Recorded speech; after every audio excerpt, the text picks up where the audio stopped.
और मैं आपको न्यूज़ कैफ़े में खुश आमदीद कहता हूँ और मेरे साथ हैं ज़हरा रज़ा। अस्सलाम वालेकुम, गुड मॉर्निंग टू ऑल। कैसे हैं फ़हीम आप? मैं बिल्कुल ठीक ठाक हूँ, आप बताएं आप कैसे? अल्हम्दुलिल्लाह। सुबह सुबह उठने में आपको दिक्कत तो नहीं हो रही? थोड़ी सी। थोड़ी सी? मुझे तो बहुत ज़्यादा होती है रोज़ कई सालों से। अभी भी होती है? अभी भी होती है। अच्छा। मगर खैर वक्त के साथ हफ्ते और इतवार के रोज़ मुझे बिल्कुल दिक्कत नहीं होती, मैं ठक करके आंख खुल जाती है सुबह सुबह वक्त हाँ। पे। ऐसा वैसे क्यों होता है कि पूरा ऐसा होता है जब वीकेंड आता है और हम सोचते हैं कि हम लंबा सोएंगे, तो सुबह एक टाइम होता है 7-8 बजे यूजुअली जो आपका टाइम होता है उठने का, उस वक्त आंख ज़रूर खुल जाती है। फिर ये होता है कि हम दोबारा सो जाते हैं। अच्छा, नहीं तो वैसे ये होता क्यों है मुझे आज तक के पता ये नहीं होता है चला। इसलिए क्योंकि हम पूरे वीक एक रूटीन में चल रहे होते हैं, तो वो माइंड आपका उस हिसाब से काम करता है। ये भी है। और बताएं वो कैसा लग रहा है आपको हमारा इस प्रोग्राम का फॉर्मेट? सुबह सुबह हमारे साथ जो है वो बड़ी शदीद किस्म की खबरें वो यहाँ पे जी। डिस्कस कर रहे होते हैं, तो कैसा एक्सपीरियंस आपका? अभी तक ओवरऑल एक्सपीरियंस माशाल्लाह अच्छा है और आगे भी उम्मीद करती हूँ कि अच्छा रहेगा। ज़बरदस्त। और हमारे नाजरीन का क्या एक्सपीरियंस है, उन्हें कैसा लगा ये हमारा सारा फॉर्मेट? तो हम चाहेंगे कि आप भी हमारे फेसबुक पेज पे हमारे साथ ज़रा राब्ते में रहा करें। अपने टॉपिक से रिलेटेड जो सवालात होते हैं उससे उसके अलावा भी जो आपका फीडबैक है वो भी हमें दिया करें। www.facebook.com/newscafe ये हमारा पेज का पता है, तो यहाँ पे बिल्कुल हमारे साथ राब्ता रखा करें आप। अच्छा, हमने कल वैसे तालीमी इदारों के हवाले से हमने प्रोग्राम किया था कि पाकिस्तान में जितने भी तालीमी इदारे हैं उनको खोल दिया गया है और 9वीं 10वीं और इंटरमीडिएट और जो भी इससे ऊपर की क्लासेस हैं उन सबको सब स्टूडेंट्स को मतलब दोबारा से अपने अपने तालीमी इदारों को ज्वाइन करना है। तो ये एक वैसे मुझे आप अपना एक्सपीरियंस बताएं कि जब इतनी छुट्टियों के बाद पहली दफ़ा स्कूल कॉलेज यूनिवर्सिटी जब जाना होता था तो वो कैसा महसूस हो रहा होता था? बहुत बुरा लग रहा होता बुरा लग रहा था? बहुत बुरा, बट हाँ एक्साइटमेंट होती थी, तैयारी बहुत ज़्यादा हम लोग कर रहे होते थे, यूनिफॉर्म और सारी चीज़ें। इवन यूनिवर्सिटी में भी तैयारी बहुत पहले से करना शुरू कर देते थे, एक्साइटेड रहते थे। बट जाहिर है लंबी छुट्टियों के बाद आपको थोड़ा सा शुरू में एडजस्टमेंट में प्रॉब्लम होती है, फिर उसके बाद जो है आप आराम से कर लेते हैं। मगर अभी तो लेकिन आजकल अगर हम बात करें तो आजकल तो बच्चे बस ये चाह रहे थे कि अब स्कूल खुल जाए और पेरेंट्स भी ये चाह रहे थे, क्योंकि वीकेंड इतना वेकेशंस इतनी लंबी हो गई थी कि बेचारे कोई एक्टिविटी करने को नहीं, बोर हो गए ऑनलाइन क्लासेस ले लेके। हाँ सही बात है। और ऑनलाइन क्लासेस का वो जो एक्सपेरिमेंट है वो कोई इतना एक्सपेरिमेंट क्या मजबूरी थी हम सब की। कोई इतना वैसे मज़ेदार वो रहा नहीं कि बच्चे देखा बड़ी क्लासों के जो बच्चे हैं वो तो पढ़ लेते होंगे, छोटी क्लासों वाले तो बेचारे वो खेलते रहते हैं। मेरा बेटा वो भी ग्रेड 1 में है, उसने पहली दफ़ा भी स्कूल जाना ही था तो उसको ऑनलाइन क्लासेस जो है ना उसकी शुरू हो गई, स्कूल नहीं जा सका अभी तक वो। तो वो उसे मैम पढ़ा रही होती हैं तो कभी कभी वो बड़े इंटरेस्ट से उनकी बात सुनता है और कभी जो है वो पेंसिल से खेल रहा होता है। माँ जो है ना वो ऐसे देख रही होती है उसके, कभी सो भी जाते हैं बच्चे, बच्चे मासूम छोटे बच्चे ना, आदत भी नहीं। तो उन्हें अचानक क्या बंदा पढ़ाए, मतलब कैसे उनको आदी किया जाए कि भैया आपने ऑनलाइन क्लास जो है ना वो दिलचस्पी से लें। मगर खैर टीचर्स भी यही कह रहे हैं कि बच्चे आपके जैसे भी कर रहे हैं, मतलब अगर वो इंटरेस्ट ले रहे हैं या इंटरेस्ट उतना नहीं ले रहे हैं तो आप उन्हें बस उन्हें बैठे रहने दें उसके सामने और हल्का फुल्का उन्हें पुश करें, उन्हें समझाएं कि आप कोई जो अपना इनपुट दे सकते हैं मगर ज़बरदस्ती नहीं करनी चाहिए। ज़बरदस्ती नहीं, और कुछ ना होने से कुछ होना बेहतर है कि एटलीस्ट थोड़ा सा वो थोड़ा सा कुछ तो सीख रहे हैं। बिल्कुल ऐसा, बिल्कुल ऐसा है। तो दोस्तों आज भी हम कुछ इसी हवाले से अपने प्रोग्राम में बात करने वाले हैं, कुछ तालीमी इदारों की सूरत हाल के हवाले से। कल से तालीमी इदारे जो हैं वो खुले हैं और हमें पता चला है कि कुछ जगहों पे पंजाब में एक निजी मेडिकल कॉलेज था उसको बंद भी कर दिया गया है। SOPs को सही तरह फॉलो ना किए जाने के हवाले से क्या क्या प्लानिंग या मनसूबाबंदी की हुई है इदारों ने, ज़रा इस बारे में बात करेंगे। और बहुत सी ऐसी मालूमात जो आप इस मौजू से मुतल्लिक जानना चाहते हैं वो आज हमारे प्रोग्राम में वो डिस्कस करेंगे। तो कहीं मत जाइए, एक छोटे से वक्फे के बाद आप दोस्तों से दोबारा मुलाकात हो रही है, मिलते हैं एक वक्फे के बाद। ऐसा होता नहीं है। वेलकम बैक, मैं हूं फ़हीम अब्बास और मेरे साथ हैं ज़हरा रज़ा। और आज हम, जैसा कि आप लोग जानते हैं कि वक्फे से पहले हम ज़हरा बात कर रहे थे तालीमी इदारों के दोबारा खुलने के हवाले से। और ये एक बड़ा एक अच्छा स्टेप है कि जितनी भी दरस व तदरीस का मामला है, इसको पूरे एहतियाती तदाबीर के ज़ाब्ता-कार के साथ जो है वो शुरू किया जा रहा है। और हमारी गवर्नमेंट की जानिब से बड़े एक सीरियसली इस चीज़ को देखा जा रहा है। जी फ़हीम, तालीमी इदारे तो खोल दिए गए, आपने बिल्कुल सही कहा, लेकिन अब देखना ये है कि कोरोना के हवाले से जो SOPs हैं उन पे कितना अमल दरामद किया जा रहा है। आज पे भी हम बात करेंगे। बिल्कुल करेंगे, मगर उससे बात करने से पहले अगर ज़रा हम देखें एक खबर, जिस तरह हम कल हमने बड़ी खुशी से हम बात कर रहे थे कि आज से स्कूल्स जो हैं वो खोल दिए जाएंगे और मतलब जो तालीमी इदारे 9वीं 10वीं के स्टूडेंट्स, मगर एक पहले ही दिन जो एक अफसोसनाक खबर आई है, मतलब एक बच्ची अरीबा के हवाले से कराची FB एरिया में, किसको पता था कि आज स्कूल का पहला दिन जो है वो आखिरी दिन हो जाएगा। अरीबा नामी एक बच्ची FB एरिया में, ये ख़बर कुछ इस तरह है कि कराची में 9वीं की तालिबा स्कूल में सीढ़ियों से गिर के जान बहक। गुलबर्ग की रहायशी अरीबा पहली मंजिल पर क्लास में जा रही थी, सर के बल गिर गई। बहुत ही अफसोसनाक और दिल खराश वाक़या है। यस, हम इसी हवाले से बात भी करेंगे। हमारे साथ एक बहुत ही अहम मेहमान मौजूद हैं जिनका एजुकेशन सेक्टर में एक ख़ास किरदार भी है, और वो एजुकेशनिस्ट हैं, एनालिस्ट हैं, पॉलिटिक्स से भी उनका एक बड़ा गहरा ताल्लुक है। जनाब हुनैत लाखानी साहब, आपको खुश आमदीद कहते हैं। अस्सलाम वालेकुम। अस्सलाम वालेकुम सर। वालेकुम अस्सलाम। कैसे हैं आप? ठीक ठाक? अल्लाह के करम जी, शुक्रिया।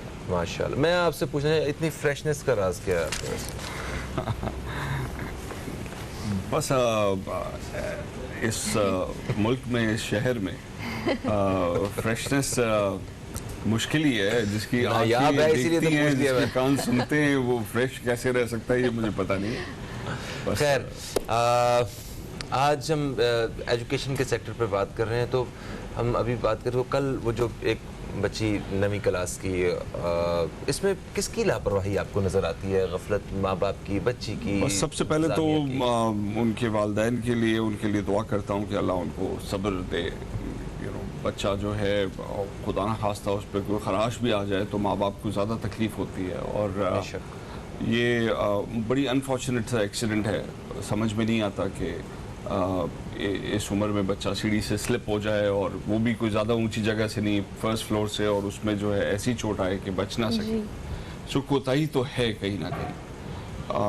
अब अनफॉर्चुनेटली कुछ ऐसे हमारी सोसाइटी के अंदर हैं, ऐसी चीज़ें हैं जो हम लोग देख के अनदेखी कर देते हैं। और कोई एक आदमी इसमें वो नहीं है, पूरी सोसाइटी ही जो है इसके अंदर मुजरिम है।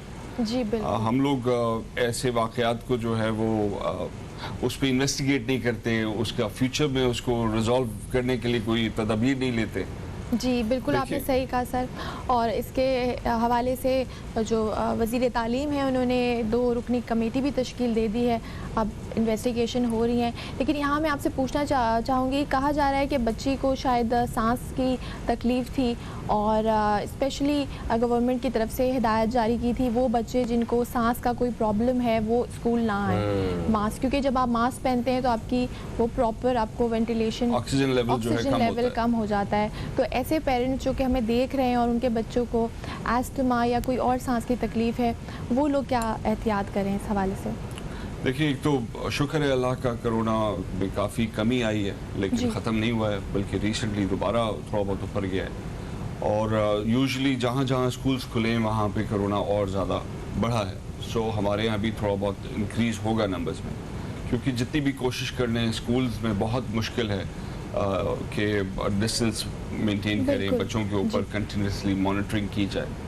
तो इसमें ज़िम्मेदारी जो है स्कूल एडमिनिस्ट्रेशन की भी है और पेरेंट्स की भी है कि वो मेक श्योर करें कि ये बच्चे जो हैं उसको सीरियस लें। ये डिजीज़ है, ऐसा नहीं है कि कोई कॉन्स्पिरेसी थ्योरी के ऊपर हम बिलीव करके ये कह देंगे नहीं जी ऐसा, क्योंकि अब लोगों में भी थोड़ा सा ये हो गया है कि मैं आपको ऐड ये करना चाहूँगा कि एजुकेशन जो है ये हुकूमत की रिस्पॉन्सिबिलिटी है, हर बच्चे का कॉन्स्टिट्यूशनल राइट है रियासत की जिम्मेदारी है as a mother of all citizens कि वो हर बच्चे को तालीम दे।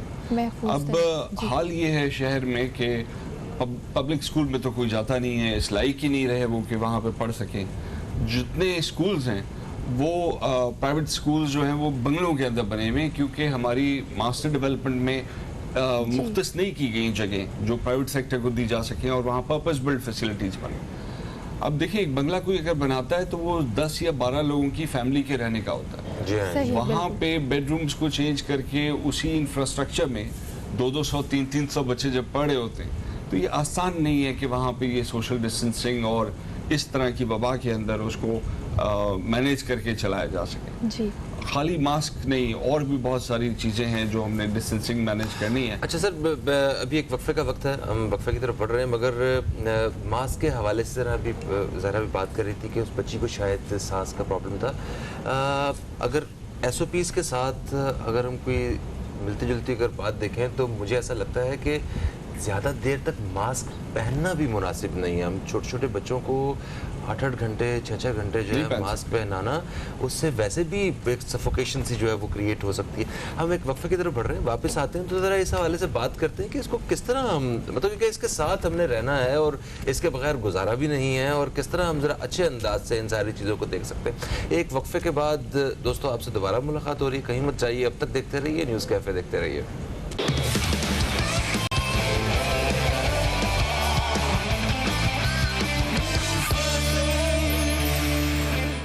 आप देख रहे हैं न्यूज़ कैफ़े और आज हम बात कर रहे हैं जो स्कूल्स कल से खुल गए हैं उस हवाले से बात कर रहे हैं। हमारे साथ माहिर तालीम भी मौजूद हैं, हुनैद लखानी साहब। सर, ब्रेक पे जाने से पहले जैसे कि फ़हीम ने एक सवाल किया था, मैं चाहूँगी वहीं से हम कंटिन्यू करें कि जो छोटे बच्चे हैं या छोटे बच्चे भी नहीं, जो यूजली 8 मेरी उम्र के बच्चे हैं, उनके लिए भी बड़ा मुश्किल है मास्क को इतनी देर कैरी पहनना, बहुत मुश्किल है। तो 8 घंटे आप क्या समझते हैं, क्योंकि अब तो हमें इसके साथ ही रहना है, तो किस तरह से ये मैनेज कर सकेंगे? देखिए, सबसे पहली बात तो ये कि कोई चॉइस नहीं है हमारे पास। यस। दूसरी बात ये कि हमने लाइफ भी गुजारनी है, तालीम भी साथ साथ लेके चलना है। It's not easy. 6-8 महीने तो बच्चे घर में बैठ गए, कब तक और बैठेंगे? जी।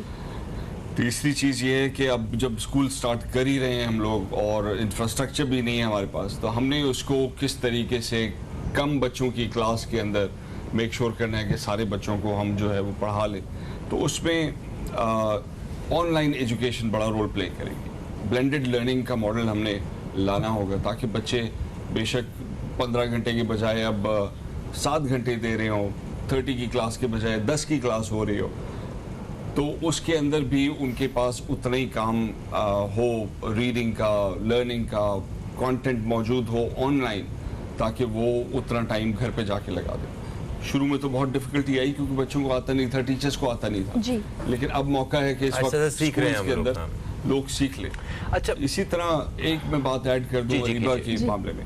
जिस तरह हमने अरीबा का जिक्र किया, तो ये जब घर में भी आपके पास 3-4 बच्चे हों तो ऐसे वाक़यात, एक्सीडेंट्स होते रहते हैं। स्कूल्स के ऊपर तो और भी ज़्यादा जिम्मेदारी है कि ये ऐसी ड्रिल्स कराते रहें, ऐसी ट्रेनिंग कराते रहें अपने स्टाफ को, अपने फैकल्टी मेंबर्स को, टीचर्स को, कि वो कम से कम फर्स्ट एड इमीडिएटली दे दें बच्चे को देख के कि भाई उसको किस तरीके से रिससिटेट करना है।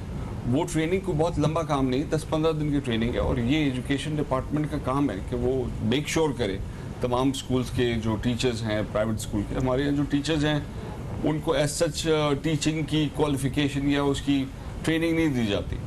ये ट्रेनिंग का हिस्सा होना चाहिए कि बच्चे को साइकोलॉजिकली, फिजिकली, हेल्थ वाइज किस तरह मॉनिटर करना है। और सर, कुछ प्राइवेट स्कूल्स की अगर बात करें तो वहाँ पे डॉक्टर भी मौजूद होते हैं अगर कोई एक्सीडेंट हो जाए। डॉक्टर तो अब तो डॉक्टर में भी इतनी स्पेशलाइजेशंस आ गई हैं कि डॉक्टर जो है वो नहीं, लेकिन ट्रॉमा के लिए एटलीस्ट फर्स्ट एड का जो है ना वो बेहतरीन हर बच्चे को और हर आदमी की स्किल है।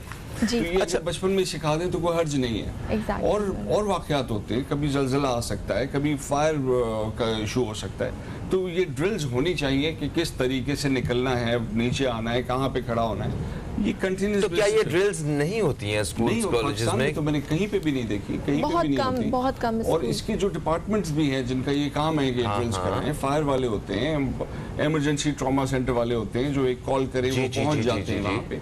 तो हमारे यहाँ एम्बुलेंस भी तो नहीं है गवर्नमेंट के पास, वो भी प्राइवेट सेक्टर ईदी या चीपा ये लोग चला। फायर ब्रिगेड वालों के पास पानी नहीं है, खाली ट्रक खड़े हैं, अल्लाह माफ करे। सिस्टम नहीं है। अच्छा देखें, हम बात कर रहे हैं SOPs के हवाले से, जो भी एहतियात करनी है हमें, और इसी के साथ आगे बच्चों की एजुकेशन भी कंटिन्यू करनी है हमने। तो इसमें जितने भी तालीमी इदारे हैं उनकी इंतज़ामिया के ऊपर बहुत ही एक सख्त जिम्मेदारी आ जाती है, ठीक है। अभी कल पहला दिन था और इस हवाले से कुछ ख़बरें वो मैं आपके साथ और बाकी जो दोस्त हमें सुन रहे हैं, देख रहे हैं, उनके साथ शेयर करता हूँ। तालीमी इदारे खुल गए, कोरोना केसेस निकलने पर निजी मेडिकल कॉलेज सील, ठीक है। SOPs के तहत दर्स व तदरीस शुरू, खिलाफ वर्जी पर लाहौर में हेड मास्टर मुअत्तल। एहतियाती तदाबीर इख्तियार न करने वाले तालीमी इदारे बंद कर देंगे, शफकत महमूद साहब, ये वफाकी वज़ीर तालीम ने कहा। तो आप क्योंकि ख़ुद एक एजुकेशनिस्ट हैं और इस सारे मामले को बड़े करीब से आप देख रहे हैं, तो कुछ आप ऐसी तजावीज़ या ऐसी कोई बात शेयर करना चाहते हैं कि जिससे सुनने वालों को फ़ायदा हो सके, पेरेंट्स का, और इवन जो हमारे वफाकी वज़ीर तालीम है या जो ये डिपार्टमेंट है, एजुकेशन डिपार्टमेंट, उनको भी थोड़ी सी कोई हेल्प मिल सके कि हम किस तरह ये SOPs फॉलो करवा सकें, क्योंकि बहुत बड़ा काम है पूरे पाकिस्तान में, जहाँ इतनी बड़ी तादाद में ये तालीमी इदारे हैं जो अगले 2 हफ्तों में सारे खुल जाएंगे, तो इन सब में SOPs का ख्याल रखवाना।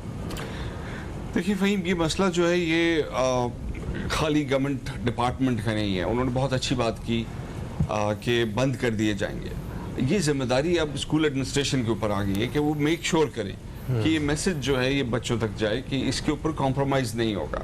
अच्छा, बजाय इसके कि कोई आए छापा मारे, टीचर को जो है हथकड़ियाँ लगा के वहाँ से लेके जाए, स्कूल को सील किया जाए, इससे बेहतर ये नहीं है कि स्कूल अपनी जिम्मेदारी खुद संभाले, खुद उसका जिम्मेदारी का मुजाहरा करे। सोसाइटी के अंदर स्कूल ने ही लोगों को आगे लेके चलना है। स्कूल के ज़रिए उनके घरों का माहौल भी ठीक कर सकते हैं अगर स्कूल इस पर स्ट्रिक्टली इम्प्लीमेंट करेगा, तो ये पूरी सोसाइटी के अंदर बहुत उसका बेहतर इम्पैक्ट होगा। और ये ज़रूरी है हम असातिज़ा और एडमिनिस्ट्रेशन वालों के लिए कि वो मेक श्योर करें कि कोई ऐसी इसके अंदर लूप होल ना रह जाए कि वबा और फैले।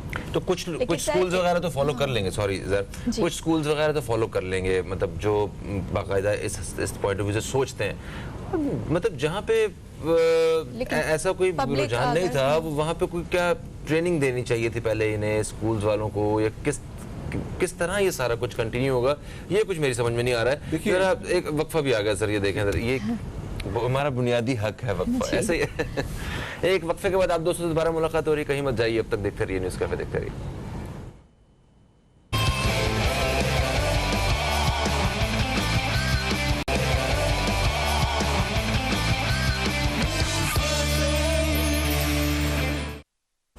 एक वक्फे के बाद आपको फिर से हम खुश आमदीद कहते हैं न्यूज़ कैफ़े में। मैं हूं फ़हीम अब्बास और मेरे साथ मौजूद हैं ज़हरा रज़ा, और हमारे साथ स्टूडियो में आज हुनैद लखानी साहब मौजूद हैं, जिनसे हम एजुकेशन के हवाले से और दोबारा से तालीमी इदारों के खुलने के हवाले से हम बात कर रहे हैं। हुनैद साहब, वक्फे से पहले हम बात कर रहे थे कि जैसे अभी देखें सिर्फ 9वीं 10वीं इंटरमीडिएट वगैरह के जो स्कूल्स हैं, जो तालीमी इदारे हैं, वो खोले गए हैं। अभी अगले हफ्ते जो है वो मिडिल से 5वीं से 8वीं क्लास के बच्चे जो हैं वो भी स्कूल जाएंगे, उसके बाद 5वीं से जो छोटी क्लासों के बच्चे हैं वो भी स्कूल जाएंगे। तो ये पूरे पाकिस्तान में जब तालीमी इदारे खुल जाएंगे, अभी तो ये इन्होंने तरह सख्ती की है, हेड मास्टर को उन्हें मुअत्तल कर दिया, और मतलब इस तरह कुछ लिमिटेड जो इंस्टीट्यूट्स हैं वो ओपन है।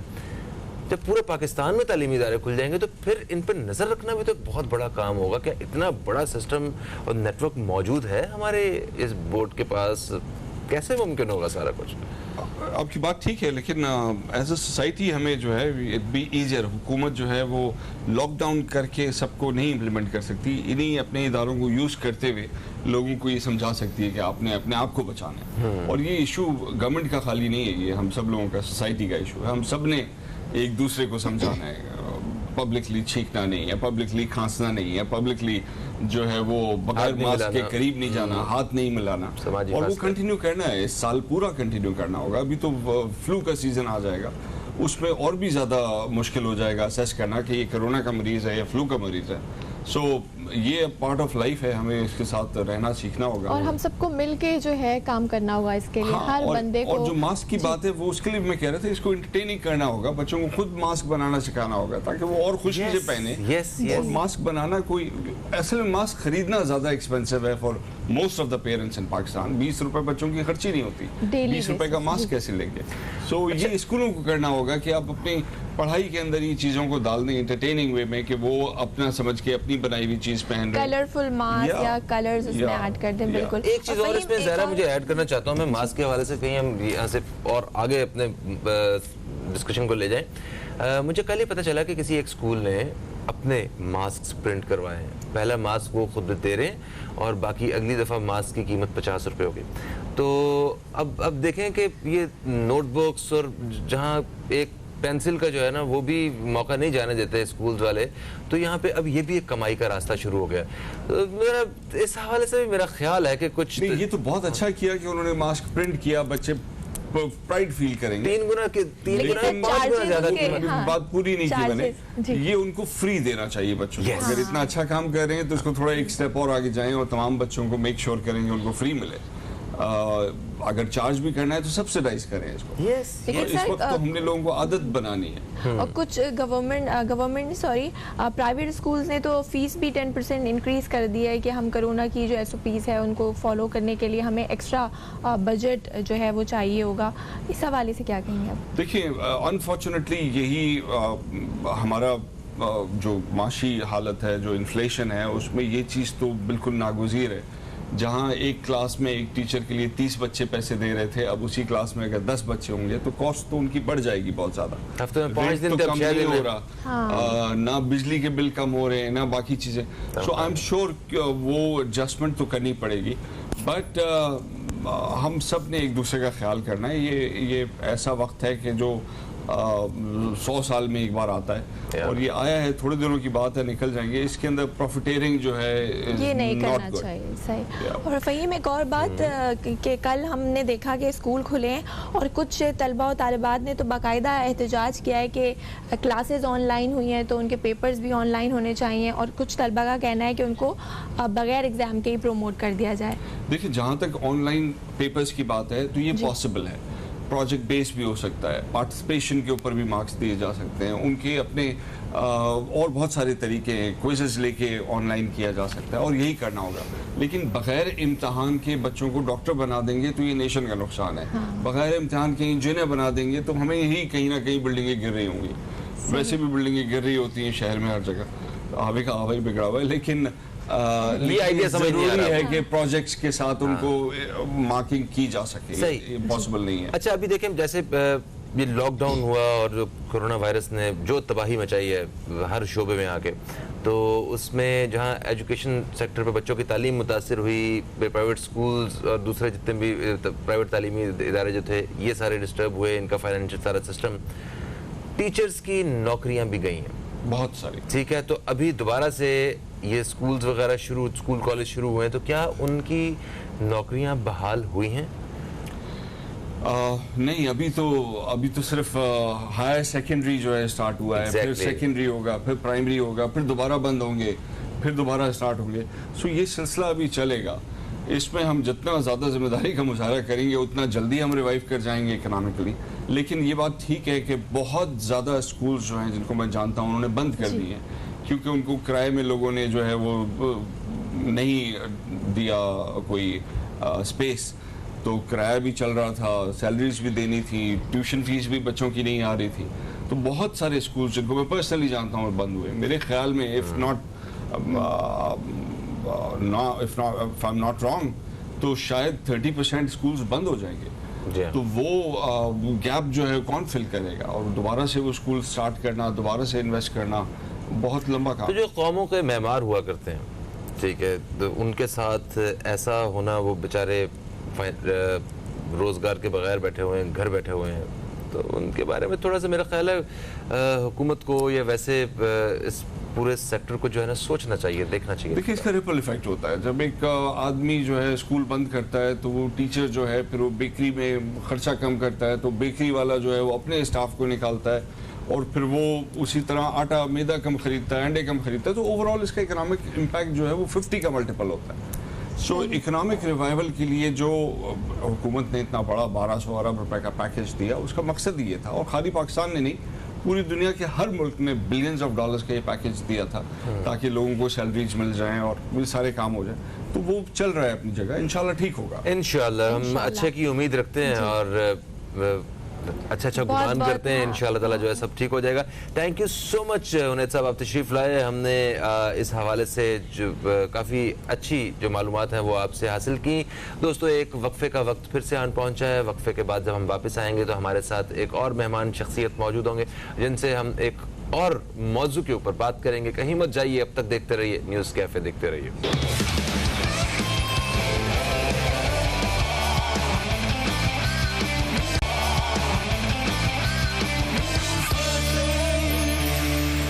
कैफ़े, मैं हूँ ज़हरा रज़ा और मेरे साथ मौजूद हैं फ़हीम अब्बास, और अभी अभी हमें ज्वाइन किया है defence analyst brigadier Haris Nawaz साहब ने। अस्सलाम वालेकुम सर। वालेकुम अस्सलाम sir, welcome to the show. कैसे हैं आप? I am good. तो सर, आज हम आपसे बात करेंगे बहुत सारे टॉपिक के ऊपर। बेसिकली भारत का जो एक जंगी जुनून उसके सर पर सवार रहता है, और उसने अभी भी दोबारा LOC पर फायरिंग की जिसके नतीजे में 11 साल की बच्ची शहीद हुई और कुछ सिविलियंस जो हैं वो ज़ख्मी हुए। क्यों बार बार भारत सीज़ फायर मुआहदे की खिलाफ वर्जी करता है? क्या वो ख़ुद को गैर महफूज समझता है? देखें, बात ये है कि इंडिया इस वक्त बहुत प्रॉब्लम के अंदर है। प्रॉब्लम ये है कि कश्मीर पे गासबाना कब्ज़ा कर लिया 5 अगस्त लास्ट ईयर 2019 में। उसके बाद लद्दाख को उसने अपनी टेरिटरी कर लिया, ये दोनों कर लिया। अपने इकनॉमिक प्रॉब्लम उसके बहुत बढ़ गए हैं। सेकंड, लद्दाख में जो चाइना ने उनको कुट लगाई है वो हम सबको मालूम है। दुनिया में हिस्ट्री काम हुई है कि विदाउट वेपन आपके को 30-40 लोग मारे जाएँ, आपका कमांडिंग ऑफिसर मारा जाए, और फिर 1000 किलोमीटर के एरिए पे चाइना ने वापस उनसे ले लिया। And they don't allow them to come forward now. जितनी पीक्स हैं, फिंगर्स हाइट्स हैं, फिर वो वैली है, गुलवान वैली है, जो उन्होंने सड़क बनाई थी, वो सारी चाइनीज ने डोमिनेट कर लिया। अब इन्होंने बड़ी कोशिश की कि हम छुपाएं, दुनिया को ना बता सकें, ना हो सके, वो भी नहीं होने दिया। शर्मिंदगी भी है इनके लिए, शर्मिंदगी पूरी कोशिश की छुपाने की। और ये एक खास तौर पे जो 4 का टोला है ना इनका, नरेंद्र मोदी, जो वी नो कि ये गुजरात के मुसलमानों को कसाई है, he is a terrorist extremist Hindu. उसके साथ अजीत डोवाल है, नेशनल सिक्योरिटी एडवाइजर है, राजनाथ सिंह है, डिफेंस मिनिस्टर है, और उसके बाद चौथा अमित शाह जो होम मिनिस्टर है। ये एक बड़ा स्ट्रॉन्ग किस्म का टोला बन गया है जो RRS विंग को लेके आगे चला है, जैसे चंचल में नाजिद होते थे। ठीक है, अब वो पॉलिसी फेल हो गई है। अभी कम्युनिटीज़ के आप देखें कि माइनॉरिटीज़ की क्या क्या प्रॉब्लम है। आपके खालिस्तान की प्रॉब्लम है, मेजू, नागा, आसाम, वो लोग हैं। फिर उन्होंने आपके सामने CAA एक इन्होंने अमेंडमेंट एक्ट लिया है जो ला के उन्होंने माइनॉरिटीज़ को कि आज जब से 1947 से ऑनवर्ड अपने डाटा लेकर हो कि आप इस मुल्क के होकर नहीं, जो कोई भी नहीं ला सकता। ये तो आज़ादी की बहुत सारी तहरीकें इंडिया में ऑलरेडी चल रही हैं। कोई ओवर 70 एंड मूवमेंट चल रही हैं। ठीक है, तो इंडिया को बहुत प्रॉब्लम है। अब इन चीज़ों को डाइवर्ट करने के लिए वो क्या करता है, वो पाकिस्तान की लाइन कंट्रोल में फायरिंग करता है। अच्छा, ठीक है, अवाम के अटेंशन डाइवर्ट करने के लिए। नंबर 2, ये शो करने के लिए कि पाकिस्तान की तरफ से शायद छेड़छाड़ हो रही है। हालांकि हमारा डायलेमा ये है कि देखें, दोनों तरफ हमारे कश्मीरी भाई और बहनें हैं, बेशक मकबूजा कश्मीर और ये हो। इंडिया इंडिस्क्रिमिनेट फायर करता है, मोटर फायर करता है, हैवी वेपन फायर करता है। ये जैसे 11 साल की बच्ची है, और कोई 2500 सीज फायर वॉलेशन है एक साल अभी तक साल के अंदर। सर, यहाँ पे मैं एक चीज़ ऐड करना चाहता हूँ। देखें, शहरी आबादियों पे फायरिंग करना ये इंतहाई बुज़दिलाना हरकत है। ठीक है, और दुनिया भर में इंसानी हुकूक के हवाले से काम करने वाली तंजीमें भी हैं, और बड़े बड़े ऐसे इदारे के सारे ममालिक उनके पैनल पे मतलब हैं। कोई आवाज़ उठाने वाला नहीं है उन बेचारों के लिए। मतलब उनका क्या कसूर है? आपको अगर इतना शौक है लड़ने का, तो हमारे जो पाक फौज अफवाज पाकिस्तान उनके साथ करें ना मुकाबला। आबादियों पे फायरिंग क्यों करते हैं? क्या पाकिस्तान भी ऐसी हरकत करता है? पाकिस्तान से भी होती है? ये वो मुल्क करता है जिसको कॉम्प्लेक्स होता है, जिसकी फौज ट्रेन नहीं होती है। अब इंडिया की फौज जो है ये अनप्रोफेशनल है, अनट्रेंड है। They can only kill unarmoured जो है जो civilians, बच्चे बूढ़े हाँ, कश्मीरी, ठीक है। पाकिस्तानी की फौज बैटल हार्डेंड है, फुली ट्रेंड है, 30 साल से दहशतों के खिलाफ लड़ रही है। वो कुछ पाकिस्तान ने अचीव किया आर्मी ने, जो कि 51 कंट्रीज अफगानिस्तान में एलाइड फोर्सेज जो वो नहीं अचीव कर सके, ठीक है। अब दुनिया पाकिस्तान में अपने ट्रुप्स को भेजती है ट्रेनिंग के लिए कि हम आपने कैसे खत्म किए मुल्क से दहशत, ठीक है। एक तो ये ऑप्शन है। नंबर 2 ये है कि पैलेस्टाइन में इजराइल क्या कर रहे हैं, उस लाइन पे ये चल रहा है। ह्यूमन राइट्स ऑर्गेनाइजेशन आजकल are totally controlled by big powers, United Nation included, ठीक है। अब जो कश्मीर पे जुल्म हो रहा है, जिस तरह से पैलेट गन से बच्चों औरतों बूढ़ों को वो से करते हैं, जख्मी कर देते हैं, ब्लाइंड कर देते हैं, ठीक है। कौन बोलता है?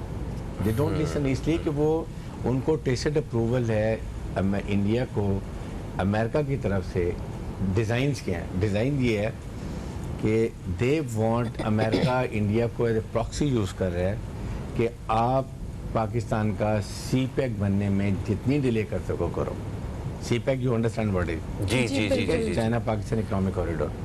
अब उसके लिए वो लाइन ऑफ कंट्रोल पे फायर करता है। लद्दाख में चले किया, वहाँ पर इन्होंने पूरा अपने ट्रुप्स कॉन्फिडेंशियल कर ली। लद्दाख के पास ऐसी जगह है। सर मैं माजरत चाहता हूँ, एक वक्फा आ गया है, तो लद्दाख के हवाले से हम जरा बात करेंगे, ज़रूर करेंगे। और उसके अलावा अभी अगर हम शहरी आबादियों के हवाले से बात करें ज़रा, तो हमें मेरा ख्याल है बलूचिस्तान में भी जो इंडिया अपना एक मनफी किरदार अदा कर रहा है यहाँ पे, इस बारे में भी हमें बात करनी होगी, क्योंकि हर तरफ से मार खा रहा है वो, क्यों पाकिस्तान से भी मार खाना चाह रहा है। एक वक्फे के बाद आपसे दोबारा मुलाकात होती है, कहीं मत जाइए, अब तक देखते रहिए न्यूज़ कैफे, देखते रहिए।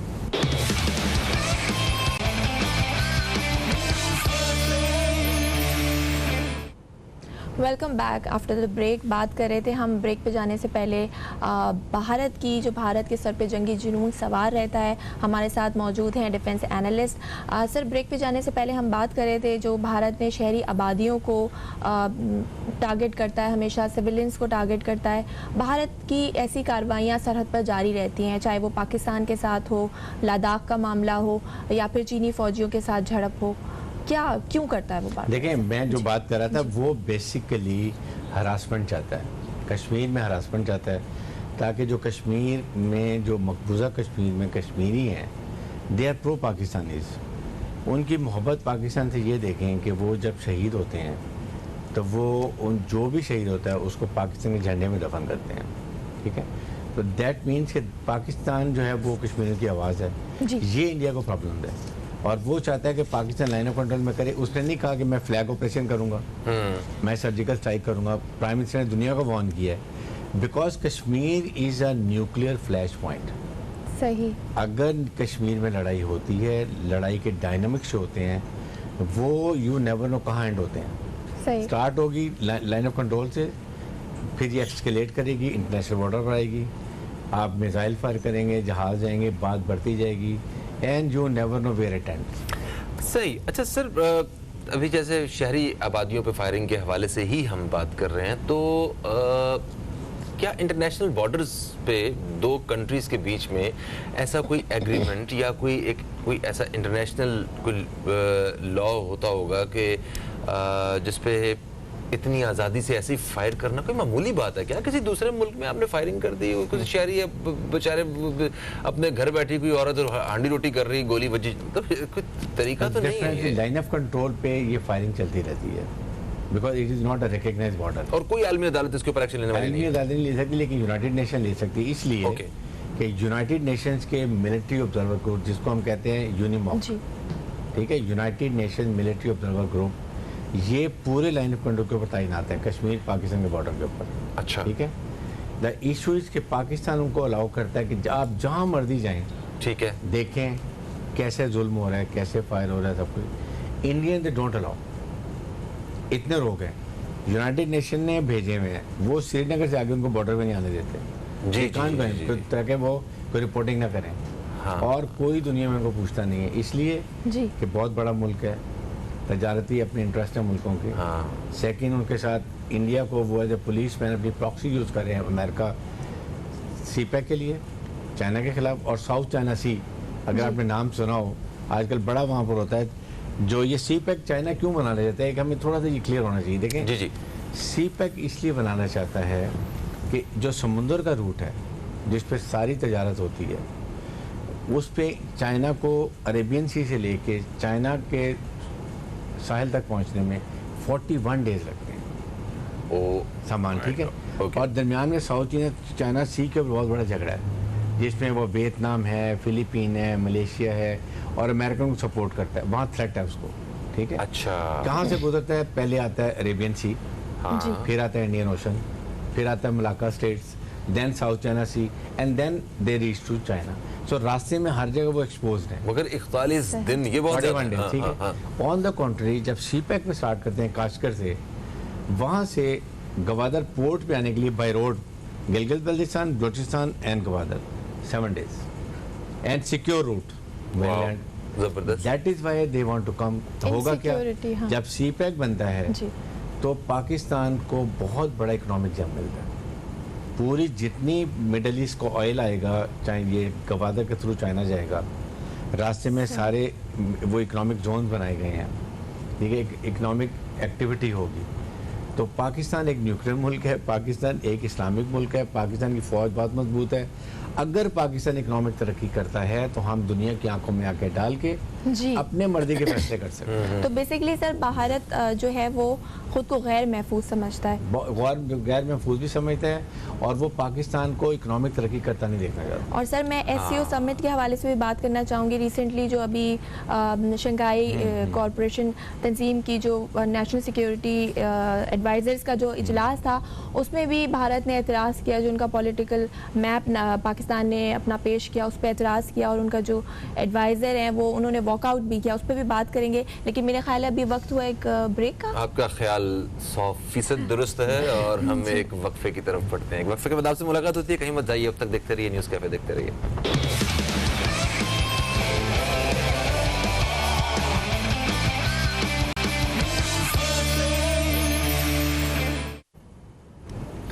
वेलकम बैक, आप देख रहे हैं न्यूज़ कैफे। मैं हूं फ़हीम अब्बास और ज़हरा रज़ा मौजूद हैं, और हम आज बात कर रहे हैं प्रोग्राम के इस हिस्से में ख़ुसूसी तौर पे पाकिस्तान और भारत के ताल्लुकात के हवाले से। और हमने वक्फे से पहले ये भी बात की कि जिस तरह भारतीय फ़ौज पाकिस्तानी शहरियों पे गोलियां बरसा रही है, और आम शहरी बेचारे जिस तरह मुतासर हो रहे हैं, इस हवाले से बात हो रही थी। तो अच्छा, और फ़हीम हम एससीओ समिट की भी बात कर रहे थे sir.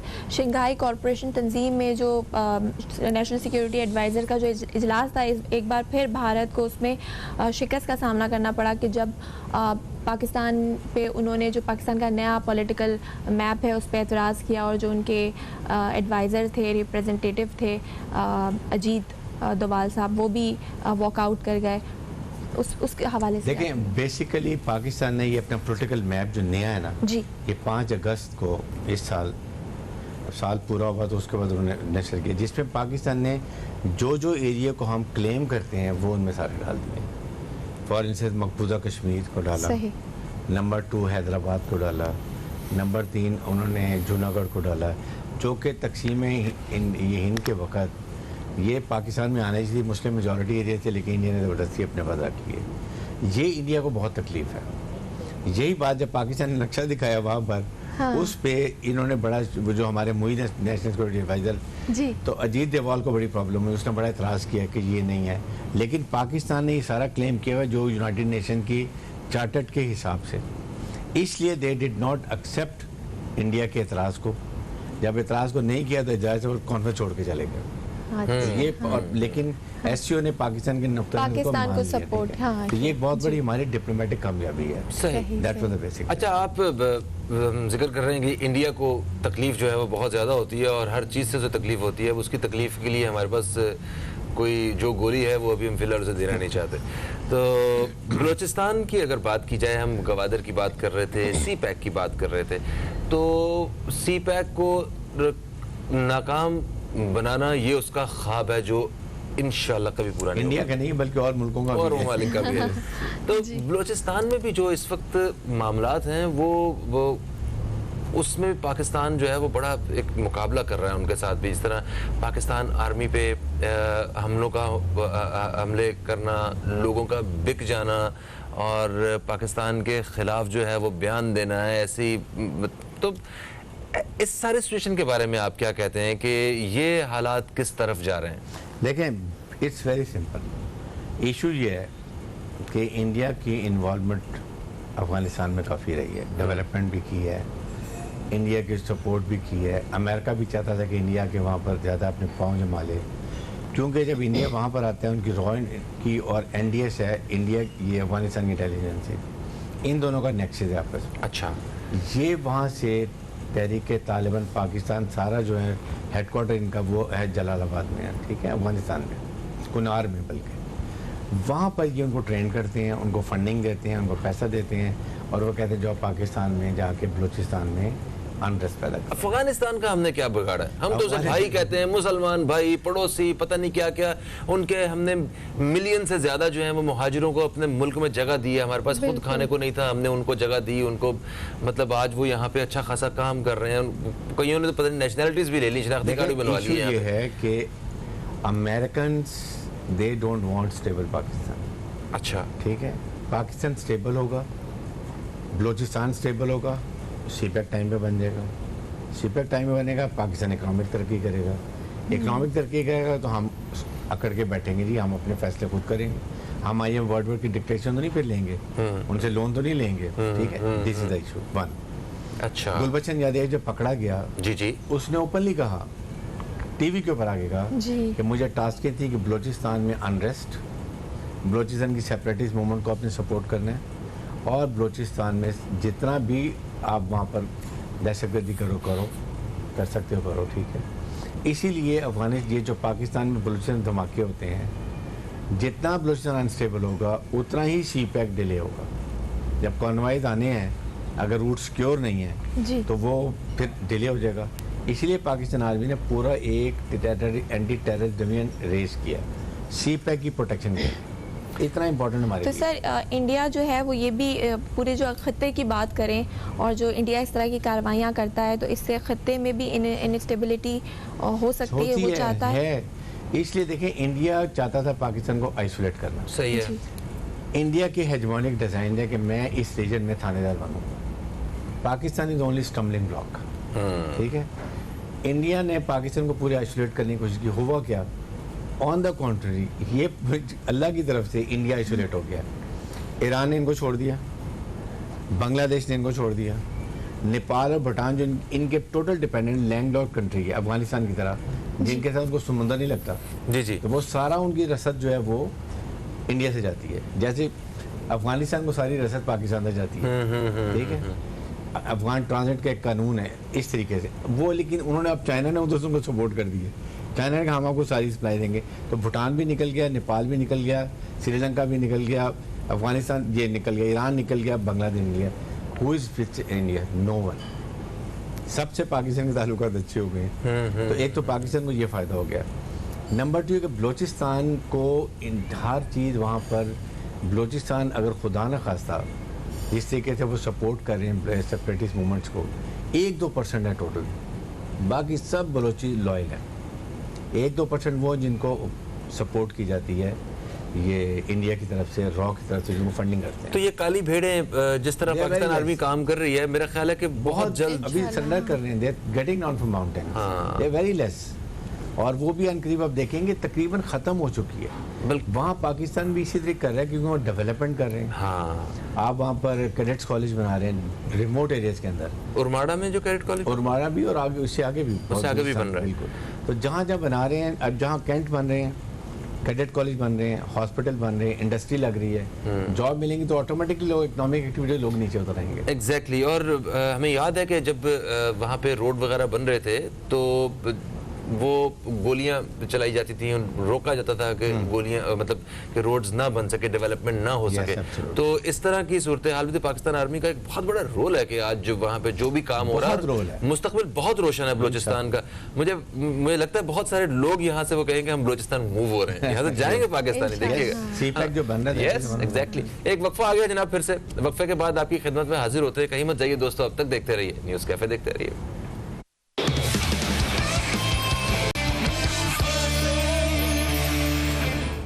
Welcome back after the break. और आज हम बात कर रहे हैं भारत की जहारियत के हवाले से, और डिफेंस एनालिस्ट हमारे साथ मौजूद हैं। और सर, हम बात कर रहे थे ब्रेक पे जाने से पहले भी मौजूदा गवर्नमेंट की अगर मैं बात करूं, पीटीआई की, इमरान खान साहब की, तो जैसे ही वो इक़्तिदार में आए और उन्होंने अपनी पहली स्पीच में ही इंडिया को कहा कि अगर वो एक स्टेप बढ़ाते हैं पीस का, अमन का, तो हम 2 स्टेप लेंगे। लेकिन मोदी गवर्नमेंट जो है उसका एक अलग ही अंदाज़ है, वो किसी तरह भी अच्छे ताल्लुकात नहीं चाहती। तो आप क्या देखते हैं इन फ्यूचर, अगर ये गवर्नमेंट जाती है मोदी की, तो पाकिस्तान और इंडिया के ताल्लुकात बेहतर होंगे? लेकिन बात यह है कि प्राइम मिनिस्टर पाकिस्तान ने फर्स्ट नेशनल एड्रेस में जी ये कहा था, इंडिया को ऑफर किया था कि आप 1 स्टेप लें, हम 2 स्टेप पीस के लेंगे जी, और हम अमन चाहते हैं। और हमने मगर पैगाम भी दिया। और सबसे बड़ा पैगाम कब था? जब आपने इंडिया का जहाज़ गिराया, पायलट को पकड़ा और 2 दिन में पायलट को छोड़ दिया। हमने ये भी अमन का पैगाम दिया, बिल्कुल सही सलामत। और लेकिन हमने उनको ये कहा, बहुत बड़ा स्टेप था ये बहुत बड़ा स्टेप था हमारा अमन की तरफ। इसको भी इन्होंने एक्सप्लॉइट किया जी। पाकिस्तान डर गया, पाकिस्तान को अमेरिका ने थ्रेट किया जी था। जी जी। Pakistan doesn't come under any threat. और हमने यही कहा हुआ है कि हम ईंट का जवाब पत्थर से देंगे। लेकिन हमारे अमन के पैगाम को हमारी कमजोरी मत समझें। हर दफ़ा उस वक्त किया, उसके बाद अभी तक 11 उनके कॉप्टर जो है, हेलीकॉप्टर छोटे जो हैं, ड्रोन, हाँ, वो हमने 11 गिराए हैं। जी। 500 गज मीटर आ जाते हैं अंदर, आगे फोटोग्राफी कर रहे हैं हमारी पोजीशंस के, वो हम गिराते हैं। हम रिस्ट्रेन कर रहे हैं। हमें पता है कि ये लड़ाई के कितने नुकसान होंगे, पूरे खित्ते में अवाम के लिए कितने होंगे। ठीक है, इसलिए हम उनको वार्न करते हैं। अच्छा सर, देखें, हमने पाकिस्तान जो है वो डिफरेंट सेक्टर पे बड़ा अच्छा किरदार अदा कर रहा है। एक इंडिया को मुंह की खानी पड़ रही है, ठीक है, वो बेशक बॉर्डर हो, अफवाज पाकिस्तान के साथ कोई मामला हो, या इकोनॉमिकली भी हम लोग जो हैं जिस तरह वो लड़ रहे हैं और ग्रो कर रहे हैं, इंडिया की वैसे ही शिकस्त है। मीडिया के पॉइंट ऑफ व्यू से आप क्या कहना चाहेंगे? जैसे इंडिया अपने जो न्यूज़ मीडिया है उसका अगर वो देख लिया जाए, इलेक्ट्रॉनिक मीडिया देख लिया जाए, तो वो अपनी आवाम को इस हद तक मिसगाइड कर रहा होता है, इतना झूठ के मतलब एक बच्चे को पता चल रहा था कि ये क्या मजाक है क्या ये, मगर वो शायद उसका तरीकाकार ही ऐसा है। फिर उसके अलावा उसने जो एंटरटेनमेंट मीडिया है उसमें भी उसने एक पूरा अपना एक पॉइंट ऑफ व्यू रखा हुआ है, जिसमें पाकिस्तान को, बलूचिस्तान को, नेटफ्लिक्स पे इवन उसने ऐसी सीरीज बनाई है जिसकी पहली एपिसोड जो है ना बलूचिस्तान से शुरू हो रही है और दहशतगर्दी के नाम से। तो एक बड़ी गलत तस्वीर जो पेश कर रहा है, इस पॉइंट ऑफ व्यू से आप क्या कहेंगे कि क्या वो अपने मुल्क के लिए, अपने लोगों के लिए उन्हें मिसगाइड करके वो ठीक कर रहे हैं? और अगर ये ठीक कर रहे हैं तो पाकिस्तान अपना इस सेक्टर पे उनका मुकाबला क्या कर रहा है और कैसे करना चाहिए? देखिए, पाकिस्तान के मीडिया में और इंडिया के में बहुत फ़र्क है। मैं इंडियन चैनल में बहुत जाता हूँ। अदनाब गुस्वानी का आपने नाम सुना होगा, जो ये टाइम नाउ का है, रिपब्लिक का है। इतना वो झूठ बोलता है, इतना वो और अग्रेसिव होता है कि हमारी लड़ाई होती है, लेकिन वो बात हुआ कि वो रॉ और इंडियन गवर्नमेंट के खिलाफ वहाँ कोई नहीं बोलता। बहुत कंट्रोल्ड मीडिया है वहाँ का जी। और पाकिस्तान की प्रॉब्लम ये कि पाकिस्तान में मीडिया ओवर आज़ाद हुआ है। दे डोंट रियलाइज कि आप इनएडवर्टेंटली कितना मुल्क को और फौज का नुकसान बन जा रहे हैं। और उसके बाद प्रोग्राम बड़े कम होते हैं। कश्मीर में कितने प्रोग्राम होते हैं आजकल? इतना बड़ा कश्मीर का इंसिडेंट हुआ है, हर रोज़ किसी न किसी चैनल पे कश्मीर को की आवाज़ होनी चाहिए। सही, एक इंसिडेंट होता है, हाँ बहुत शोर। अभी ये जो एक इंसिडेंट हुआ है मोटरवे के ऊपर, जी हाँ, कितना शोर मचा हुआ है। एक हफ्ते के बाद सब भूल जाएंगे। आप उस पर लेजिस्लेशन, आप असेंबली सेशन है, इमीडिएटली कानून साजी करें, आप डेथ पेनल्टी लेकर आएँ, डिफरेंट कानून लेकर आएँ और उसको सजा दें, नहीं होगा। ये चीज़ें हमारे मीडिया में बहुत कम है। एंटरटेनमेंट मीडिया के हवाले से क्या कहेंगे आप? एंटरटेनमेंट की यही कि देखें, एंटरटेनमेंट में आपको चाहिए कि आप कोई ना कोई मैसेज ज़रूर दें, और वो मैसेज होना चाहिए नेशनल लेवल के ऊपर कि आप इंडिया से क्या चाह रहे हैं, पाकिस्तानी फ़ौज के बारे में क्या कर रहे हैं, एक सोसाइटी को क्या बता रहे हैं। सोसाइटी को में आप क्या बता रहे हैं? दहशतगर्दी ख़त्म करना चाहते हैं, एक्सट्रीमिज़म ख़त्म करना चाहते हैं, सॉफ्ट इमेज पाकिस्तान को दुनिया में दिखाना चाहते हैं। ये पॉइंट होने चाहिए। अगर उसमें ये आ रहा हो लड़ाई झगड़े मार कुटाई, पाकिस्तान की सोसाइटी को ख़राब शो करें, फिर you not serving any purpose. आपके ड्रामाज जो होते हैं वो भी यही ऐसे होने चाहिए कि वो सबक आमोज़ हों, लोगों को पता चले, फैमिली के साथ बैठ के देख सकें और उसमें बताएं कि क्या सोसाइटी के ईवल्स क्या हैं और उनको हमने कैसे ठीक करना है। अच्छा, एक चीज़ और है, मतलब जिस पे हमें इंडिया का जो भी रवैया है, मगर पाकिस्तान ने जो किया उस पे हर पाकिस्तानी को फ़ख्र है, वो है करतारपुर राहदारी। तो उस पे हमें फ़ख्र है कि हमने अपने सिख बहन भाइयों के लिए एक वो उन्हें अपॉर्चुनिटी दी है कि जिसका वो कई दहाइयों से इंतज़ार कर रहे थे। मैं एक दिन इसी हवाले से रिसर्च कर रहा था, तो मैंने देखा कि वो बॉर्डर पे खड़े होके तो वहाँ पे लोग आते थे पूरे पंजाब से, दूर दूर से, और वो दूरबीन के साथ जो है वो सिर्फ ज़ियारत किया करते थे वहाँ पे करतारपुर गुरुद्वारा की। जैसे हमारे लिए होली सिटीज हैं, जी जी जी जी इसी तरह उनके लिए वो गुरु बाबा नानक का वो है, तो उनके लिए तो एक बिल्कुल इतना खुशी का कोई वो है ही नहीं, म्यार ही नहीं। तो खालिस्तान की कैंपेन जो है, वो इंडिया कहना है कि ये खालिस्तान की कैंपेन को, उस तहरीक को हवा देने के लिए जो है ना पाकिस्तान ने ये सारा कुछ किया है। सिख बरादरी जो है उनके दिलों में हमारे लिए नफरत पैदा करने के लिए पाकिस्तान ने ये शो किया है, inter religion faith, interfaith harmony जो होती है वो है। प्लस पाकिस्तान ने ये बहुत बड़ी डिमांड थी हमारे सिख भाइयों की, पाकिस्तानियों की, और इंटरनेशनल कम्युनिटी सिख जो बाहर के कि जी हमें यहाँ पर एक्सेस दिया जाए, तो वो उन्होंने कर दिया। और उसके लिए इंडिया नहीं चाहता था, इंडिया चाहता ही नहीं था कि ये बने। जाहिर है कि पाकिस्तान के और सिखों के पंजाब से, ईस्ट पंजाब में बड़े से ताल्लुकात होंगे, जी जी जी जी, ये इंडिया को तकलीफ थी। लेकिन वहाँ इलेक्शन थे, उनको करना पड़ना था, मजबूरी से उनको ये खोलना पड़ा। But they are very disturb, Pakistan से बहुत नाराज़ हैं, चाहे वो नाराज़ हो ना हो। हमने अपने नेशनल इंटरेस्ट में एक बहुत बड़ा काम किया है, और सिख कम्युनिटी पूरी दुनिया में और इंडिया में पाकिस्तान की तारीफ करती है। बिल्कुल बिल्कुल सही।